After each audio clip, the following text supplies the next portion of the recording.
Returning to form with last year's WWE 2K22, 2K Games and developer Visual Concepts, to the delight of many fans, made what was quite possibly the largest and most necessary leap forward the series had seen since its inception in 2013. Flash forward to the present, and with WWE 2K23 swiftly approaching its March 17th release date, I'm sure many of you are just as eager as I am to see what the next installment of the franchise has to offer. Well, we here at Cultaholic were lucky enough to be invited down to Take-Two's offices in London for a preview of WWE 2K23 ahead of its launch, having the chance to go hands-on with the game itself for a few hours, as well as check out what to expect in the John Cena-centric showcase mode, and of course delve into the hotly anticipated debut of WarGames. So right off the bat, let's just talk about one of the most important aspects of any wrestling game, how it feels to play. And honestly, like right off the bat, I can tell you that it feels great. If you enjoyed how 2K22 felt, then you'll feel right at home, as there really doesn't seem to be any sort of huge deviation from last year's control scheme. It's just tighter, smoother, and more responsive. Reversals, signatures, finishes, strikes, grapples, they're all mapped in exactly the same way. The fighting game-esque combo system makes a return, and the segmented special meter that allows you to build up both your payback and your signature moves works exactly as you may remember it to. But then again, if you're not familiar with the new control schemes that were introduced in 2K22, then I mean, just don't fret either, because it all just feels incredibly intuitive. One of the things it's clear to see Visual Concepts and 2K have focused on is simplicity, so trimming the fat of perhaps the more convoluted simulation-based mechanics that many, including myself, felt slowed the gameplay down in previous games, and now they've instead opted to pursue the route of a more faster, arcade-aligned experience that even non-wrestling fans can pick up and play with ease. And I don't think the lack of drastic change in how 2K23 feels to play is a bad thing either, as really, last year's iteration was the revamp the combat desperately needed, and I believe one of the changes fans really praised as well. Instead, it became apparent that when we sat down to view a quick presentation given by the 2K staff at the beginning of the session, the focus wasn't on how rapidly different the gameplay was going to be this year. That's already great. It was more to do with what 2K and Visual Concepts are refining, tweaking, and adding content-wise to improve upon what is already a great canvas with 2K22. And with that in mind, there were instantly a few things that struck my eye when jumping into a quick match. First of all, the graphics. My goodness gracious me. The textures, models, facial scans on the superstars themselves are the best the series has seen thus far. And I don't think that's a surprise really either. The lighting helps enhance this further by making the arenas and attires really pop like they do on the WWE TV product. And the crowd looks good too. There's not too much to say about this, as it's par for the course really with each new release. However, how they've somehow managed to improve the graphics further after last year, it's genuinely pretty impressive to see. Another thing that instantly caught my eye as well, female referees. Yeah, this is the first WWE game to feature female referees, and it's great to see that representation too. Not to mention, we were also told that WWE 2K23 will have revamped AI for the referees themselves, which was definitely noticeable during my time with the game. I think that was perhaps one of the weak spots of 2K22, as well as some previous entries in the franchise, and that sometimes the refs just really wouldn't be instantly responsive to pinfall attempts. But I am happy to report that that wasn't an issue here at all for me. And speaking of pinfalls and referees and all that, 2K23 also introduces a new updated pinning mechanic. So when your opponent attempts to get a cheeky 3 count on you, a bar is now going to appear on the bottom of the screen. Now inside that said bar, you'll find another green bar that continuously moves from side to side,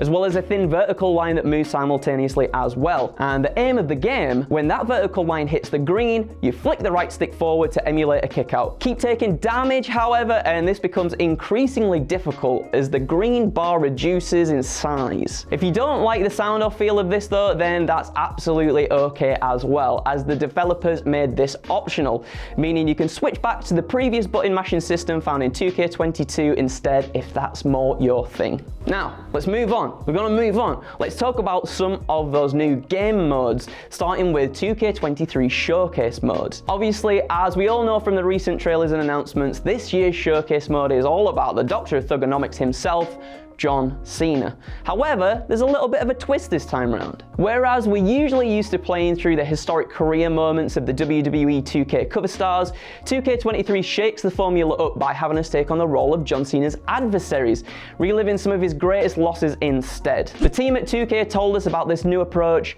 dubbing it an interactive sports documentary, and it's actually easy to see why they've labelled it as such as well. There seems to be a lot more depth and context given to the stories told by Cena before each match gets underway. 2K22 did a great job with the Rey Mysterio showcase mode, but with John being such a homegrown talent, it feels like 2K have been really allowed to explore his whole career in a way that perhaps they were unable to with Rey. One thing that did seem a little bit teeny tiny bit slightly jarring was the lack of commentary from Cena when gameplay cuts briefly to real footage during the matches. Whether that's yet to be added or not for release, I'm unsure. I would assume it would be, but I am excited to see more of this mode and just how far they do lean into the documentary side of things, especially knowing how great of a storyteller John Cena is. The match I got to play in this mode was John Cena vs RVD for the WWE title from ECW One Night Stand in 2006.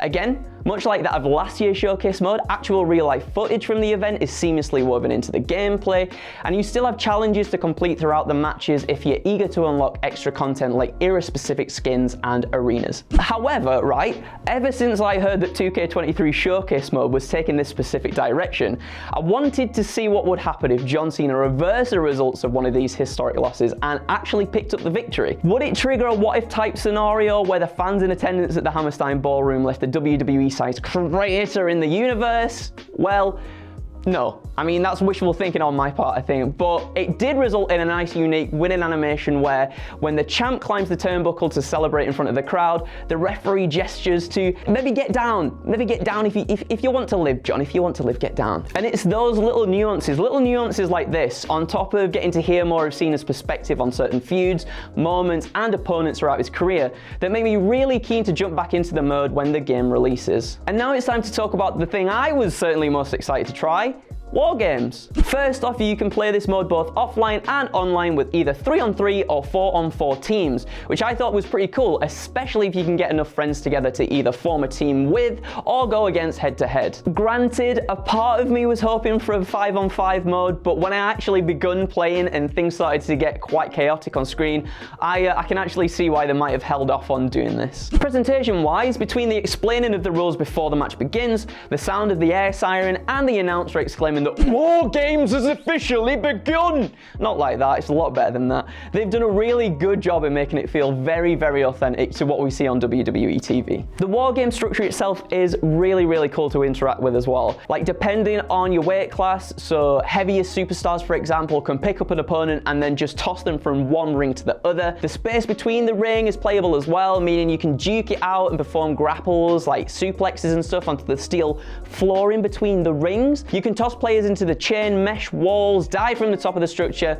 There's a lot. There really is a lot that you can do here. And not only can the structure itself be used as a tool of destruction, but entrants into the match can choose whether to bring weapons into play as well. It's a small little detail, but it's one that opens up the possibilities for some really fun moments that we often see play out in this type of match on TV. It also helps WarGames differentiate itself from the cage and Hell in a Cell match types we've come to expect, which was something I was a little bit concerned about when heading into the preview, but all that melted away by the time I left. With the intervals between each entrant being rather rapid too, it can sometimes be hard to keep up with all the action, hence why I think 2K might have cooled off on introducing a 5-on-5 mode, but at the same time, it's still more than manageable and kind of reminds me of something from the older SmackDown games actually. It's great, chaotic fun, but you're still very much in control of everything happening on screen. Overall, I had a blast, I really, really did, with my time playing the game.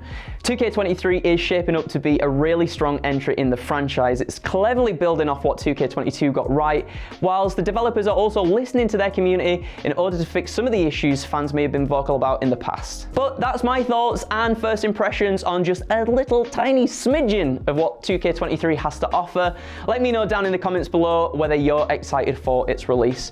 And until next time, I've been Andrew from Cultaholic Wrestling, and it's been a pleasure to serve you. Toodles.